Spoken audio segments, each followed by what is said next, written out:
¿Quién fue el primer drag queen de la historia? Bueno, quédate conmigo en esta sobremesa porque te prometo que este episodio te va a encantar. La charlita de sobremesa es el lugar donde, ¿qué te digo?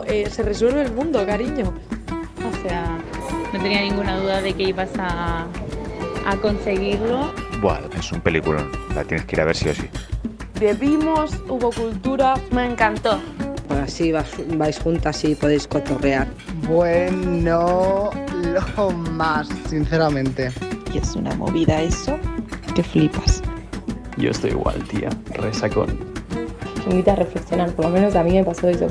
No digo que somos patéticos, somos maravillosos. Somos seres de luz. ¿Y qué sería lo que me encanta de la historia? Pues hay que decir que, bueno, yo soy una esteta. Muy buenas, queridos y queridas, bienvenidos a un episodio más de La Sobremesa. Esta vez en este episodio estoy yo sola, pero no os preocupéis porque os vengo a contar una historia que es que yo de verdad cuando me enteré me quedé alucinada.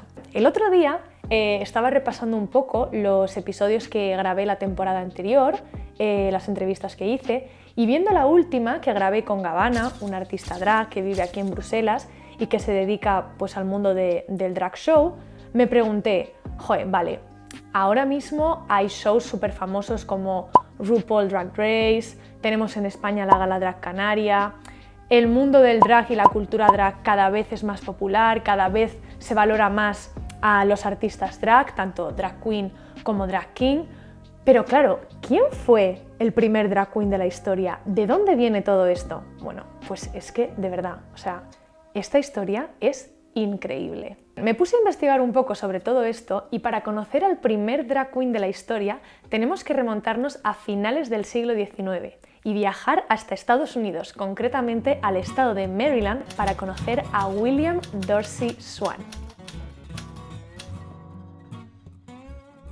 Swann es un hombre afroamericano que nace en el seno de una familia de esclavos en el estado de Maryland. Cuando llega más o menos a su veintena, decide dejar este estado y se muda a la capital, a Washington DC. En este momento decir que él ya vivía como hombre libre, puesto que la esclavitud termina 100% en Estados Unidos hacia el 1865, si no me equivoco, y bueno, él nació en el 58, entonces la gran mayoría de su vida él la vivió como hombre libre, pero bueno, por supuesto con muchísimas dificultades, en tanto que hombre afroamericano, descendiente de esclavos y además perteneciente al colectivo LGTB, porque bueno, Swann era homosexual y además abiertamente homosexual.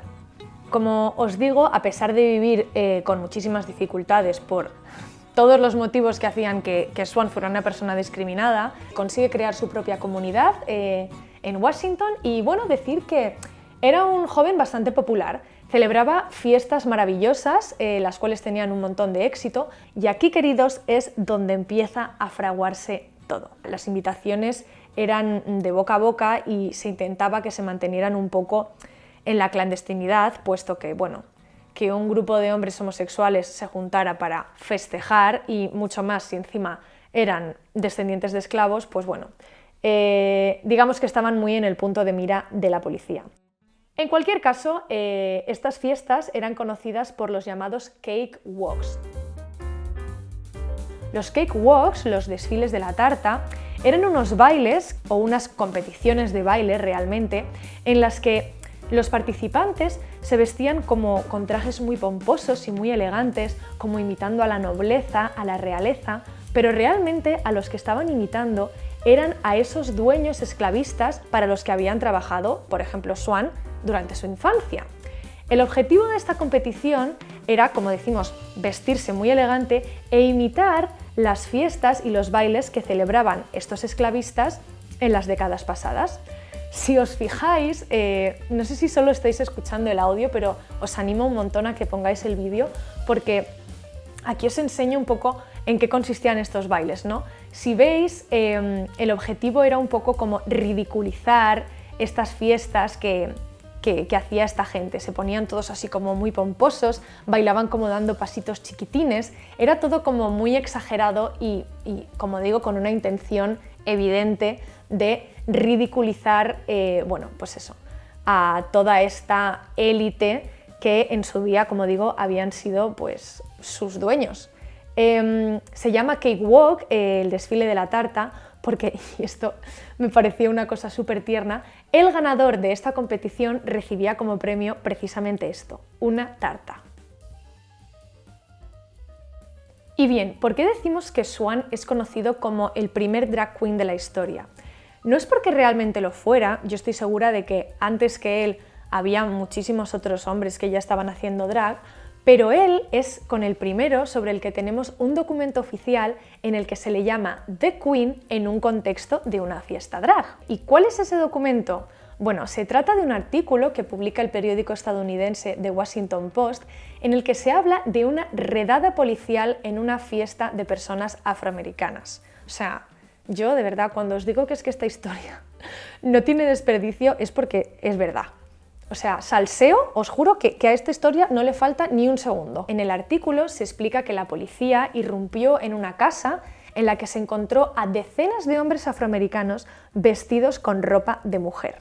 Entre ellos, William Dorsey, apodado The Queen.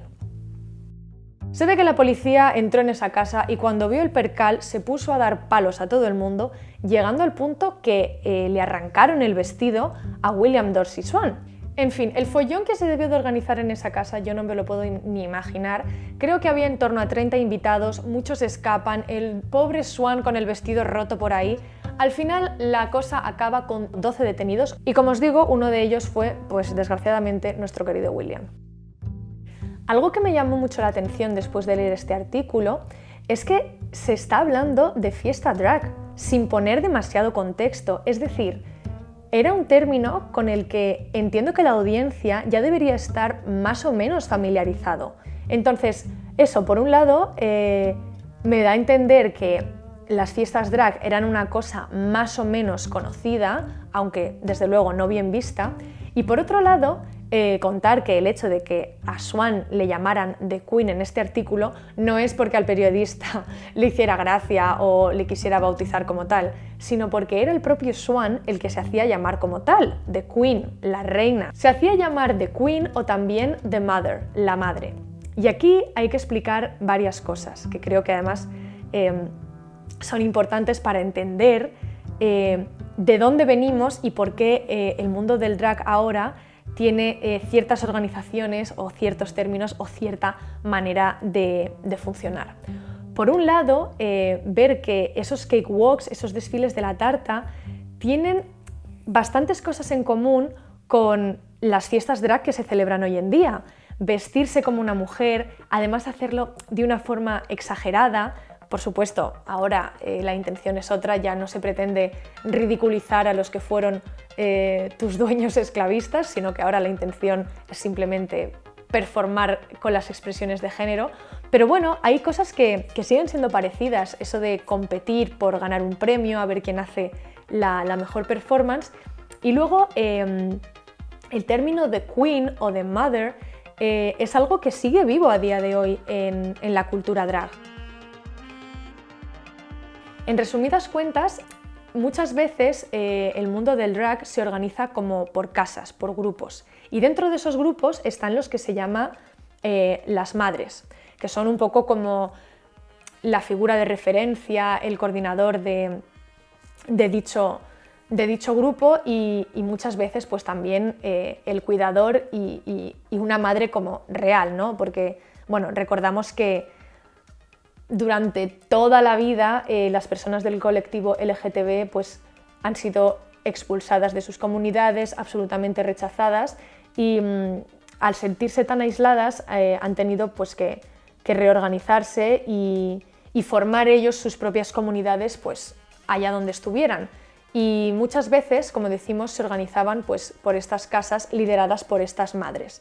Entonces, ya me parece curioso que a finales del siglo XIX Swan ya fuera una de estas madres, ¿no? O sea, ya él se hiciera llamar así y además no solo eso, sino que él tenía su propia casa también. La casa Swan era un lugar en el que William Dorsey convivía con otras personas del colectivo, la gran mayoría también descendientes de esclavos y como digo, pues él actuaba un poco como de protector, coordinador, de figura referente, ¿no? Y me parece muy curioso ver que que ya a finales del siglo XIX esto se estaba fraguando, y me parece todavía más increíble y más interesante que se estuviera fraguando dentro de comunidades de descendientes de esclavos. O sea, chicos, esto es increíble. O sea, hemos pasado de la Casa Swan a tener un show en prime time que se llama RuPaul y ver todas las cosas que están más o menos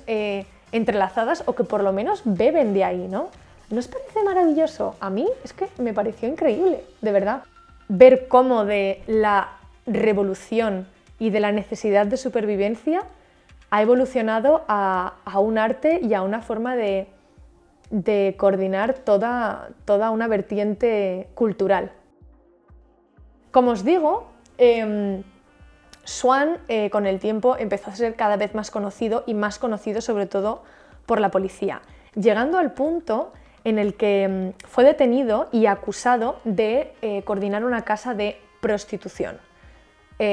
Nada más lejos de la realidad. Como os digo, lo que hacía Swan era coordinar una casa en la que vivían simplemente personas pertenecientes al colectivo LGTB y que, bueno, pues se ve que a la policía le molestaba enormemente no solo que fueras homosexual, sino que hubiera un montón de hombres conviviendo juntos y que además organizaran estas fiestas o desfiles de la tarta donde pues se vestían de mujer. Por eso le acusan de estar gestionando una casa de prostitución y tiene que llegar a cumplir una condena de 10 meses en la cárcel.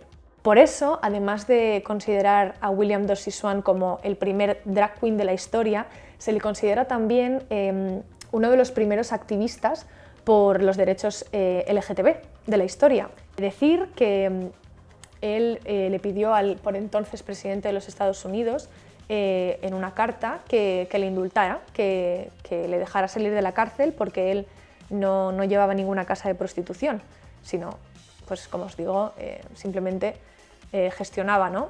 Una comunidad de gente en los márgenes de la sociedad. Y se considera también que este documento que envió al presidente es como oficialmente uno de los primeros documentos en defensa de los derechos LGTB de Estados Unidos. Pero o sea, bueno, le dijo, voy a pasar de tu cara, cariño, pero vamos, olímpicamente. Esta gente, pues, muchas veces no tenían una residencia fija, eran gente con muy pocos recursos, habían sido expulsados de sus comunidades, entonces lo que hacían era que vivían en residencias de paso.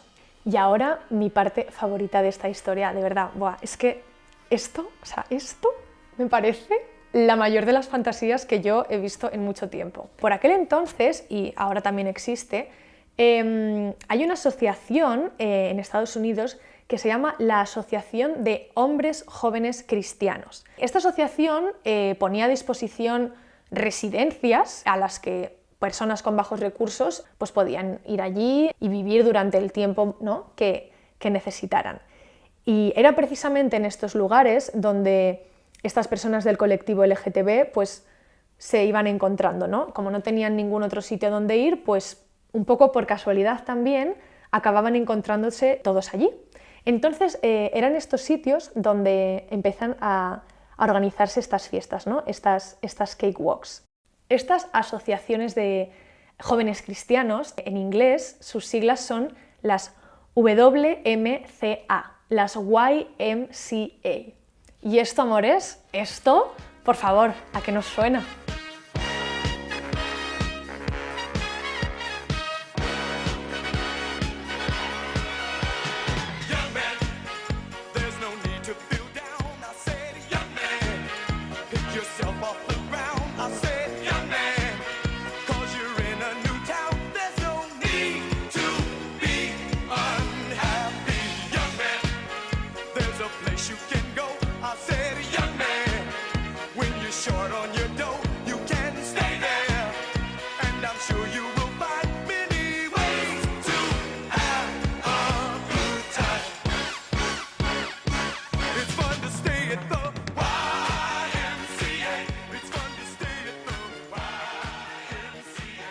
Pues efectivamente, a este pedazo de temón de los Village People. Yo os prometo que cuando yo vi esta conexión a mí me petó la cabeza. Pero es que lo más fuerte es que la YMCA, la Asociación de Jóvenes Hombres Cristianos de Estados Unidos, demandó a los Village People por haber utilizado su nombre sin su permiso y además hacerlo encima como para un himno del colectivo LGTB. Decir que además, bueno, los Village People nunca dijeron que YMCA era una canción abiertamente homosexual, pero a ver, well, creo que todos lo sabemos. Pero es que para mí lo mejor de todo es que aquí hay una clara conexión entre esta canción y esas fiestas que organizaba Swan con su comunidad, esas cakewalks que se celebraban en las YMCAs, casi por casualidad, porque es que, como os digo, no tenían otro sitio a donde ir, no podían irse al bar de enfrente a celebrar estas fiestas, tenían que hacerlo en lugares donde no se les viera y en lugares, bueno, pues donde estaban ellos y poca gente más. Pero es que lo más fuerte de todo, si no me creéis, es que mirad la letra, o sea, esto es fuerte. La canción dice así: joven, no hay necesidad de sentirse deprimido. Levántate del suelo. Joven, estás en una ciudad nueva y no hay necesidad de ser infeliz. Hay un lugar al que puedes ir cuando te falta el dinero. Puedes quedarte ahí y estar seguro que encontrarás muchas maneras de pasar un buen rato. Es divertido estar en las YMCA. Tienen todo para que los jóvenes disfruten. Allí puedes pasar un buen rato con todos los chicos. O sea, mira, los Village People dijeron alguna vez oficialmente: esta canción es un homenaje a toda esa comunidad LGTB que se reunía en las casas de jóvenes cristianos. No, pero amores, yo vivo de la fantasía, porque si no, mi vida pues es mucho más triste. Decidme, por favor, que es que no es una maravilla, que no es maravilloso pensar que esta canción es un homenaje a William Dorsey Swan, a ese primer drag queen de la historia y a ese primer activista por los derechos de la comunidad LGTB. Yo personalmente me voy a dormir más tranquila pensando que efectivamente esa canción va para él y desde luego cada vez que la escucha ahora, vamos, o sea, voy a pensar en esta persona absolutamente, o sea, ¿no os parece increíble? A mí me encantó, os lo prometo. Os lo prometo que me encantó, me pareció súper curioso, no solo por el hecho de la curiosidad de la historia, ¿no? de a veces el origen tan inesperado, ¿no? que tienen las cosas, sino porque me pareció importante reivindicar la figura de William Dorsey Swan, recuperar estas figuras que han sido un poco, no sé si borradas adrede en la historia, pero desde luego olvidadas.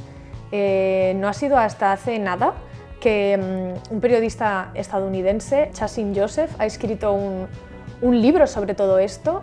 La pena es que está solo en inglés, se llama The House of Swan, Where Slaves Became Queens, la casa Swan, cuando los esclavos se convirtieron en reinas, y en este libro pues explica pues todo lo que os he contado yo, la historia de William Dorsey Swan, cómo comienzan estas cakewalks y bueno, pues claramente todas las conexiones, ¿no? que hay entre esos inicios de las cakewalks y el drag queen que conocemos hoy en día. Espero que os haya gustado un montón este vídeo. A mí esta historia me encantó. Me parece también importante saber, ¿no? de dónde vienen las cosas y descubrir sobre todo que todo tiene un sentido siempre, todo tiene un porqué, que no es casual que los coordinadores de las casas de drag se llamen mothers, que se organicen precisamente por casas. Y bueno, es que saber que el mundo drag nace de un baile que ridiculizaba a esclavistas estadounidenses, yo, de verdad, no necesito más en la vida que saber este tipo de cosas. Espero de verdad que a vosotros os haya encantado también. Os mando un besazo enorme y nos vemos en la próxima sobremesa. ¡Mua!